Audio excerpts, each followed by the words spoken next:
Magandang araw. Bumili nga pala ako ng iba't ibang klaseng gulay ngayong araw para sa lulutuin kong ulam. Luluto nga sana ako ngayon ng pinatuyo ang pakbet.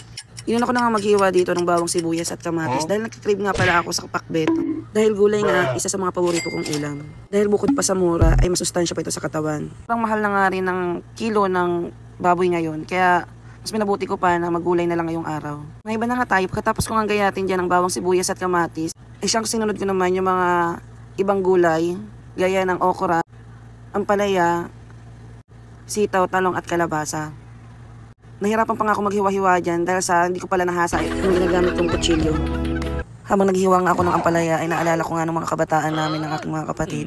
At nung nabubuhay pa yung aking mother ay mahilig siya magtanim ng gulay. Isa na nga ang ampalaya sa inaayawan ko. Sinasabi ng aking magulang na isa nga daw ang ampalaya sa pinakamasustansyang gulay. Dapat ay kinakain ng isang bata.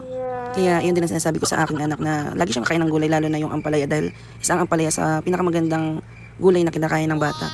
Naiba na nga po tayo. Hinihiwa ko na nga pala yung sitaw dyan. Pagkatapos ay sinunod ko naman dyan yung kalabasa na hiwain. Pagkahiwa ko ng mga ingredients dyan ay niready ko naman yung kawali na gagamitin ko. Hinugasan ko muna.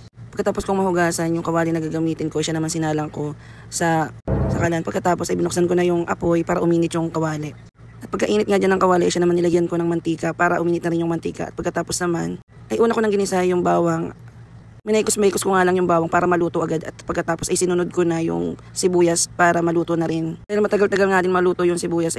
Nung makita ko nang okay na yung sibuyas, ay nilagay ko na rin yung kamatis. At pagkaluto naman ng kamatis, ay nilagyan ko naman siya ng bagoong alamang. Kung mapapansin nga ninyo, ang bagoong na alamang na ginamit ko ay syempre yung aking tinitinda na sweet spicy bagoong alabagnet.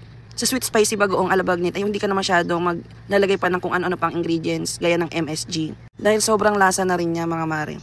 Pagkagisa ko nga dyan ng bagoong ay siya naman sinunod ko na yung mga gulay para maluto agad. Inuna ko lang dyan yung sitaw at saka yung kalabasa, okra dahil ito yung matagal na lumambot.